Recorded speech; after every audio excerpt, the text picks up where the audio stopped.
This podcast is brought to you by Mapper Forward's new Patreon community, the Global Coffee Think Tank. Check the show notes or head to patreon.com/Mapper Forward to find out how you can become a member today. Welcome to the Daily Coffee Pro by Mapper Forward, friends. I'm your host, Lee Safar, and boy, oh boy, am I excited about this series. Today I'm joined by Brian Gaffney. Brian, welcome to the podcast. Thank you, Lee. Such a pleasure to be here. Thank you for having me. It is my pleasure. You are not in the coffee industry, but you are specialty coffee obsessed. Yes.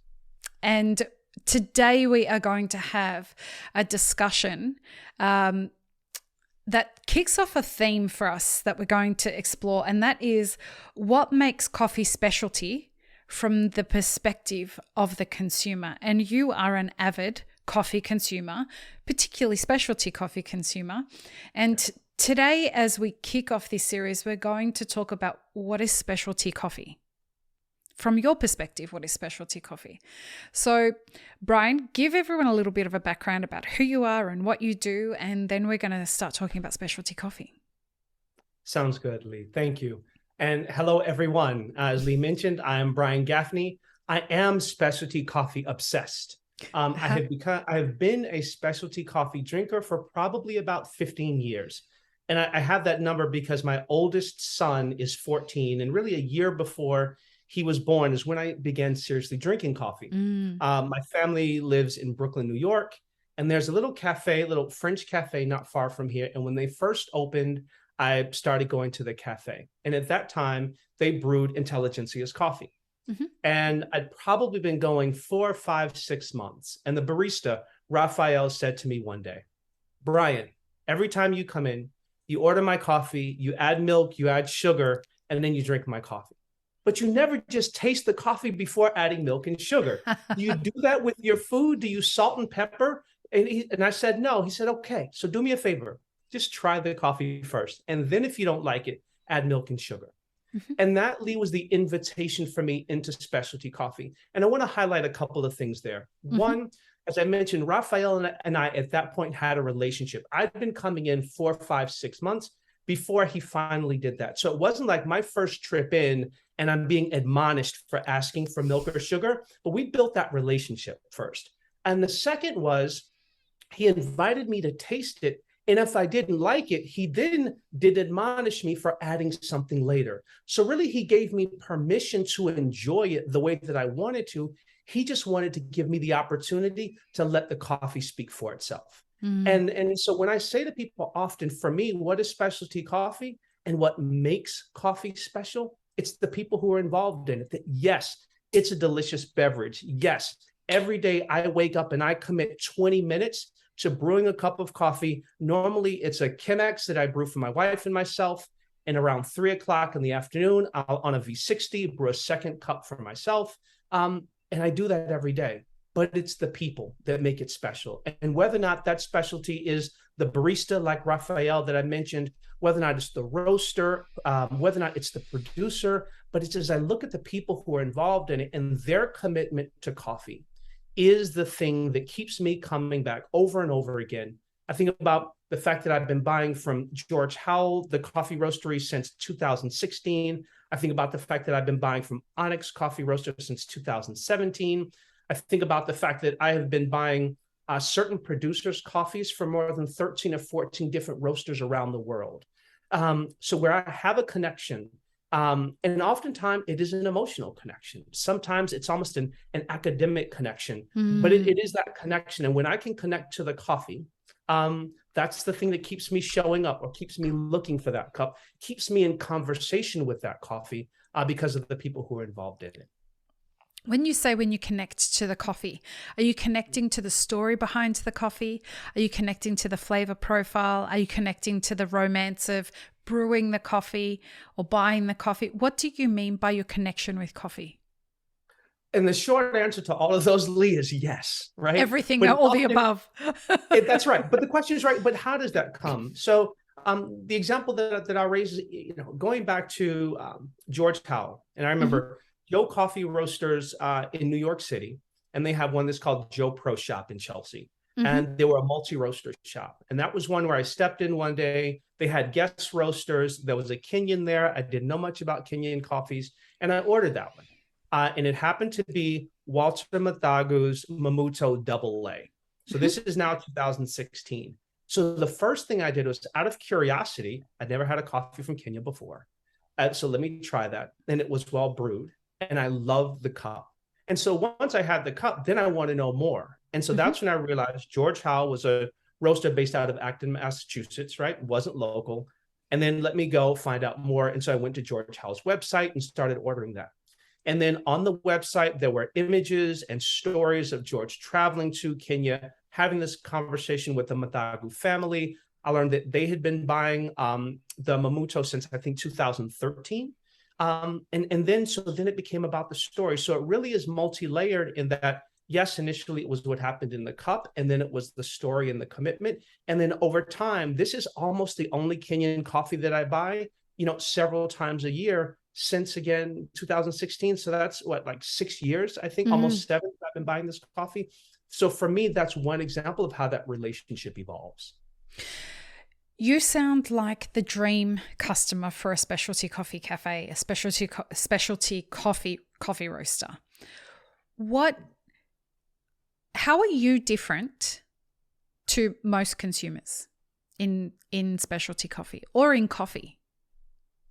Sure. I appreciate that. Thank you. And two things. One, I have to acknowledge my privilege that, professionally speaking, socioeconomically, I'm in a position to really be able to be very selective and choosy about the coffees that I want to drink.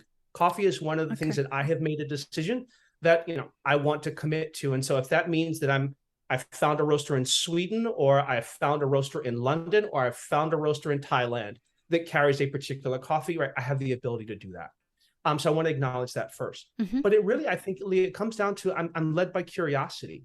And I think as a consumer, for me, it's not about I need my pickup in the morning. I need the caffeine kick, right? Coffee for me is not fuel for the day, right? America may run on Dunkin', but I don't. For me, my friends and my wife knows, I often describe as brewing that cup of coffee as the first creative thing that I do every day. And as I do it, it's in honor of the people who grew the coffee, picked the cherries, processed it, washed it, dried it, sorted it for quality, exported it, roasted it, brewed it. And so when I sit down to that cup of coffee, it's the idea that I'm kind of in relationship with all of these folks. And so what makes me different, I think it is the privilege to be able to explore coffee. It is the curiosity that drives me to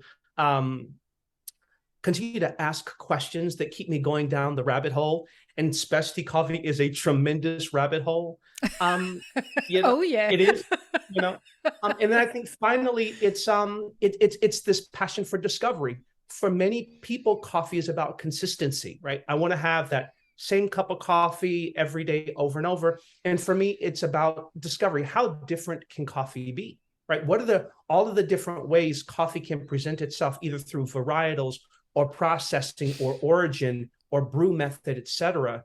And so between just, again, the ability to explore and to purchase different kinds of coffees, the curiosity, the passion for discovery, I think those are the things that inform the kind of coffee consumer that I've become. I love how passionately you speak about coffee. I mean, it really does equate to when I left the corporate world. I was a senior business analyst and project manager at IBM 20 years ago, and left because I was talking like you were, and I'm like, I'm going to go be a barista. And my family couldn't believe it. What do you mean you're going to go and be a barista? Specialty really it was just starting to take off. Right. And the industry has started to somewhat mature in that time over the past 20 years. But unfortunately, not as much as we would have hoped. And I say that both unhappy about it, but also excited about it, because I think we're hitting a point in our industry's history where we are starting to recognize that we've been making too many of the same mistakes again and again and again across the entire supply chain. Sure. So as we head into the next episode, I wanted to ask you one last question after I heard everything that you just said. And would it be fair to say that you, as if we're looking at defining what specialty coffee is for you, you're looking for coffees that you can experience rather than just drink? 100%. I'm drinking the experience. Okay. And it, as soon as it becomes a simple product, you lose the experiential and the immersive aspect of it. As soon as you enable the searching and finding the coffee, the brewing it, the consumption of it, and then all of a sudden you really have this experience, and that's the piece that just that's what draws you in. Yeah. That's the force that pulls you. And so absolutely, as long as it's a simple product, particularly a commodity product, you're never going to attract the kind of passionate or obsessed consumer. But as soon as you wrap around that experience, and we've seen this with other kinds of consumer products, right? Be it the community around Tesla, be it the community around Apple's products, be it the community around Whole Foods as a store. We've seen this in other areas. When you create that sense of community and experience, that's where you get passion and obsession from your consumers. Yeah. And to connect that with what I was saying before about the maturity of our industry and how that's tracking, the reason I mention those two things is because with a lot of clients recently, this year being recently, given the economic challenges that we have started experiencing and we're headed into, I typically call it the economic fuckery, but I'm encouraging my clients to stop calling it specialty coffee and start calling it experience coffee. Because we've bastardized this term specialty coffee so that consumers no longer really understand what that means. But this term experience coffee really does set someone's expectations very clearly. And so my encouragement for all of my consulting clients has been this year, how about we start finding a way to position our cafes and our roasteries and the coffees that we're selling and serving, rather than calling them specialty coffee, let's call them experience coffees. I love that idea because I do think that commercial coffee and specialty coffee struggle because they both have coffee in the name, and they're incredibly different things. They're incredibly different products, and they have incredibly different experiences. And I also agree that if you have a premium product, you have to wrap a premium experience around it. Quite frankly, I think that from this consumer's perspective was one of the things that truly just baffled the Starbucks and the Reserve stores. They nailed it. The Reserve stores nailed it. Well, the one they attempted to here, but the one in the U.S., the Reserve stores, but the experience wasn't premium. So you had a premium coffee product, but the experience to a consumer felt the same. That baristas hadn't been properly trained to understand the differences in the brew methods, to be able to share, well, if you use a siphon versus a V60 versus a Chemex, these are the kinds of differences that you can expect. They hadn't been trained well enough to be able to understand the differences in the coffees to be able to help a consumer make that decision. So I don't fault the baristas here, but if you want to have an experiential experience for coffee, you have to make sure you're training your people differently. Now you're talking about a barista being in a consultative position, right? They have to be able to assess what I'm looking for, what I like, right? And that's how they're then making those decisions about what they're offering me. But if you're simply moving someone from one side of the batch brew over to the reserve counter and same training, and you're going to expect them to provide this experience for the consumer, it's going to be a miss. Right. And I've got to say, we just finished off a series with Jimmy Canali, who is a manager from Starbucks, and I experienced the Starbucks Reserve experience probably 4 or 5 years ago when they first opened up. And I have to say, the coffee, not so great at all. The service, impeccable. I was shocked, but they were new, right? And Jimmy was mentioning how much investment Starbucks has put into the training of people since then. There's a long way to go. Sure. But this leans itself into what we will discuss over this series, this idea of like how far we have to go as an industry to actually land a specialty experience. Right. So which hopefully people read as opportunity, right? Like that's the other I thing hope for so. me is, I'm right? 'Cause hopeful from that perspective. Right. And there are two ways to look at it. And I've encountered a number of coffee professionals who really, and often there appear, they're, where are my words this evening? But they're struggling to maintain that sense of hope and optimism, right? And understanding for good reason, but because there is so much room in front of us, it really is a lot of opportunity for this industry to mature and improve. Yeah. I'm so excited about the rest of this series. We're going to have a fantastic conversation. In the next episode, we're going to get some insight into what you look for when you're choosing a coffee. This is something that people are going to be fascinated about understanding from someone who really is a specialty coffee customer and someone who's deeply passionate about it. What is it that you look for when you're looking for what I call experience coffees? So let's do that.